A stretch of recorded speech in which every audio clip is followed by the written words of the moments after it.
Perkembangan teknologi informasi memungkinkan struktur dari rantai pasok suatu barang atau jasa bisa diubah karena ketersediaan informasi yang begitu cepat didapatkan antara pihak satu ke pihak yang lain. Nah, kita menyebutnya restructuring to digital supply chain. Jadi dari supply chain yang sifatnya mungkin lebih tradisional begitu ya, ke supply chain yang lebih digital dengan memanfaatkan teknologi informasi.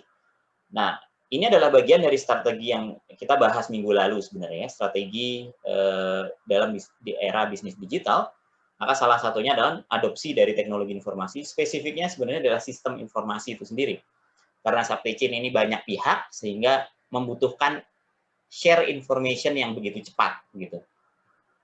Nah, karena antar pihak-pihak tadi kemudian memungkinkan untuk saling terhubung, infonya begitu cepat, maka struktur dari jaringan supply chain pun bisa jadi berubah.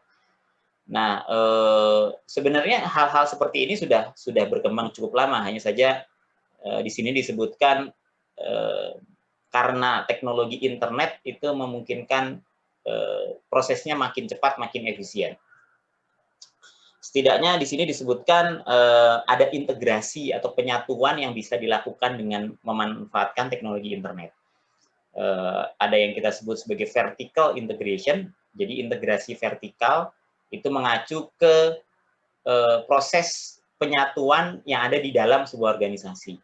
Mungkin kalau di organisasi dulu ada beberapa bagian yang dikerjakan terpisah-pisah, gitu ya. Mungkin sekarang kegiatan yang A, B, C, D itu bisa dilakukan oleh satu pihak karena adanya integrasi yang dilakukan dengan memanfaatkan teknologi informasi.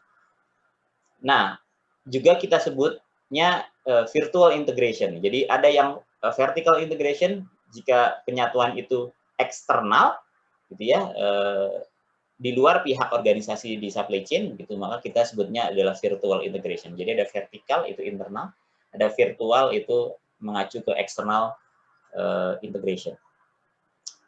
Nah, apa saja sebenarnya keuntungan dari e-supply chain atau supply chain yang sudah terhubung dengan teknologi informasi gitu ya.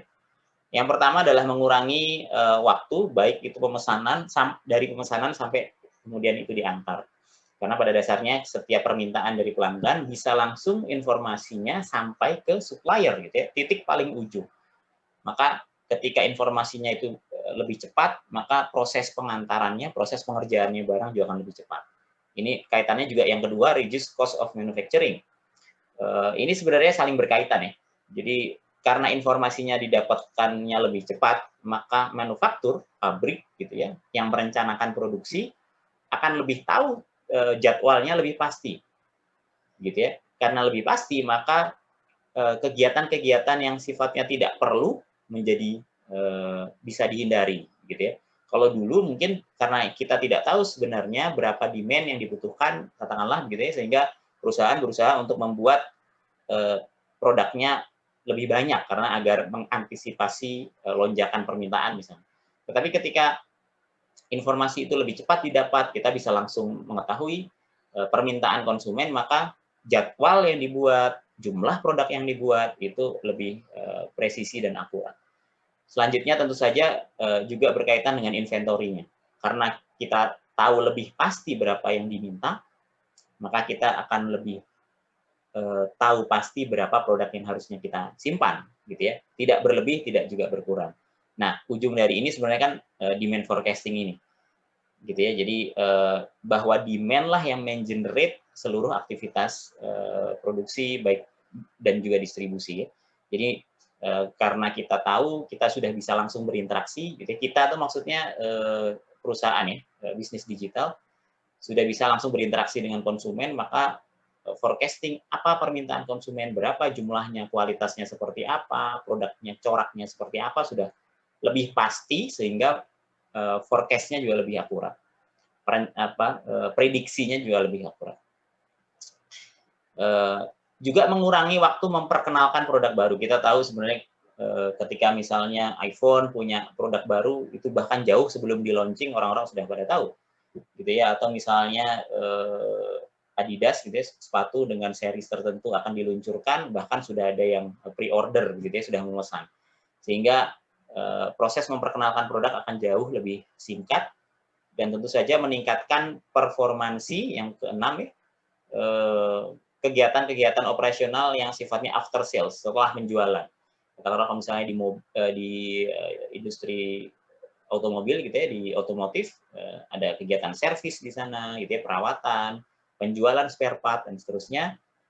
Karena orang jadi semakin tahu trennya seperti apa, terus kemudian permintaan konsumen seperti apa, terus kemudian kira-kira tipe kerusakannya lebih banyak itu seperti apa, maka spare part yang disediakan, layanan servis yang disediakan juga jauh lebih pas gitu ya, presisi dan akurat.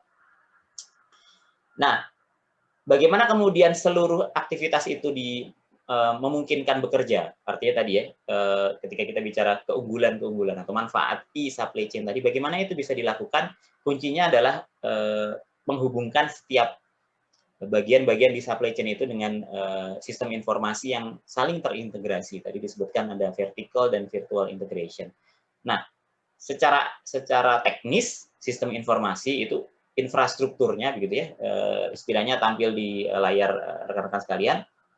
Di sisi kiri ini adalah fase desain dan planning. Tadi saya sebutkan di video sebelumnya ada 3 fase pengambilan keputusan ya, ada desain atau strategic, planning dan operation. Jadi yang 2 awal ini adalah kegiatan-kegiatan yang sifatnya merencanakan, mendesain dan merencanakan. Nah, tentu saja dari proses planning ini terdapat data-data yang akhirnya yang harusnya bisa jadi dalam proses planning dan desain memerlukan data, gitu ya, agar perencanaannya lebih akurat. Maka di sini disediakan sebuah infrastruktur IT yang kita sebut sebagai data warehousing, gitu ya, penyimpanan data, dan juga untuk kegiatan yang sifatnya operasional kita sediakan juga database untuk ERP, gitu ya, Enterprise Resource Planning. Kegiatan yang sifatnya lebih daily activity-nya. Nah, bagaimana data-data ini kemudian atau tempat penyimpanan data ini diisi? Ya dari kegiatan-kegiatan yang sifatnya operasional, kegiatan yang sudah dieksekusi, gitu ya. Di sini ada tahap execution, supply chain execution system. Jadi kegiatan procurement, manufacturing, warehouse, order, dan distribusi tentu saja ada beberapa data yang dihasilkan begitu ya, informasi data yang dihasilkan maka akan disimpan di sini sehingga data yang tadi disimpan bisa digunakan untuk keperluan desain dan planning dan tentu saja akan lebih akurat. Pun sebaliknya, untuk menjalankan kegiatan eksekusi operation sehari-hari, maka dia akan mengambil rencana gitu ya, planning yang juga sudah disusun di sini dan akan diakses melalui data warehouse dan ERP ini.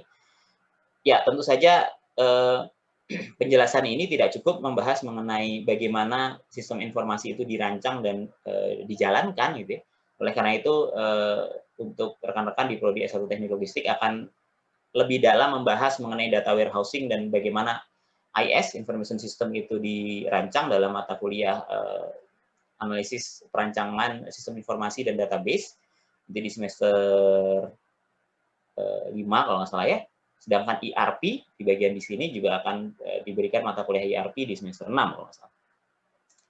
Sehingga harapannya teman-teman memahami bagaimana merancang infrastruktur IT khususnya untuk keperluan supply chain dan logistik.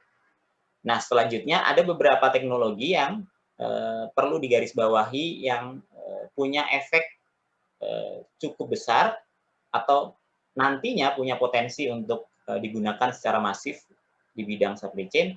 Kita akan bahas di video selanjutnya. Terima kasih.